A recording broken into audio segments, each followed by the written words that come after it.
Okay, so let's continue our discussion of marketing strategies.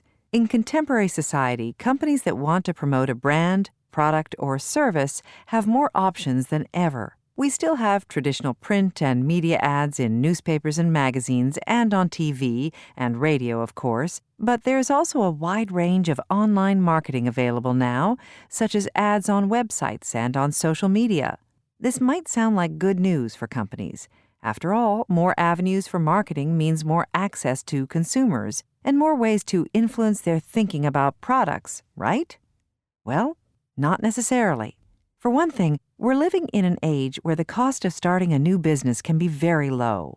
Why is this important? Well, it means that there is an increase in new businesses trying to promote their products. This can make it harder for ads to stand out.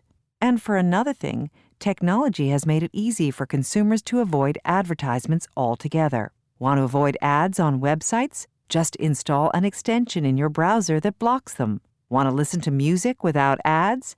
Pay for a subscription service to a music streaming site. Hate TV commercials? Record programs on a DVR, a digital video recorder, and skip through the ads. As a consequence, to get their message across in a way that raises the standing of their brand or product among consumers, many companies are getting creative about marketing. One way they do this is through so-called undercover marketing. The core idea is any form of advertising in which consumers are unaware they are being marketed to. Suppose you go to a street fair and somebody wearing a branded T-shirt gives you a free can of that company's soda. That's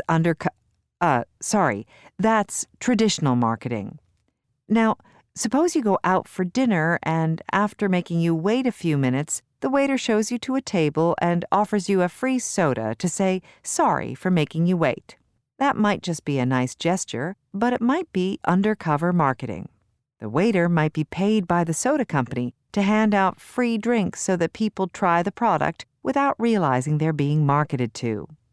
There are various ways that companies can engage in undercover marketing. One very common way is for companies to hire actors to use and promote their products.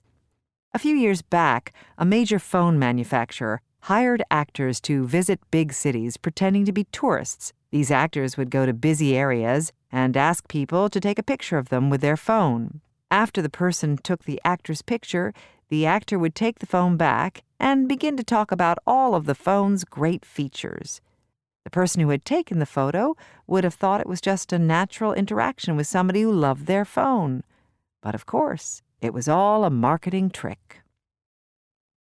Another method, which I'm guessing you've seen, even if you don't know it, is the practice of hiring people to write fake online reviews. Many of us are influenced by reviews of a product. We feel that reviews, which we assume are written by regular people just like us, are honest and trustworthy. But this may not be true.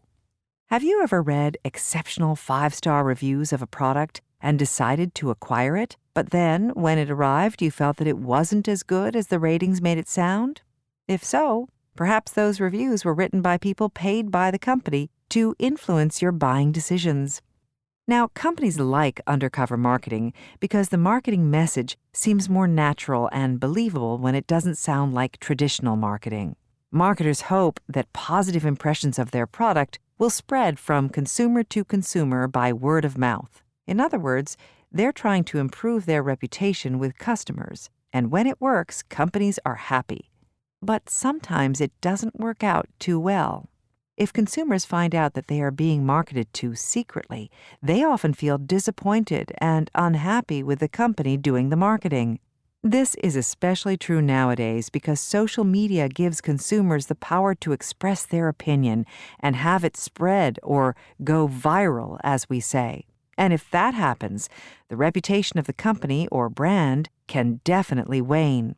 I remember one case where a large video game company tried to get young people interested in their video games by hiring artists to paint graffiti of video game characters on walls in big cities. People soon found out that this was a marketing trick, however, which angered consumers. Not only that, but the company had to pay large fines to city authorities for breaking city laws by painting the graffiti.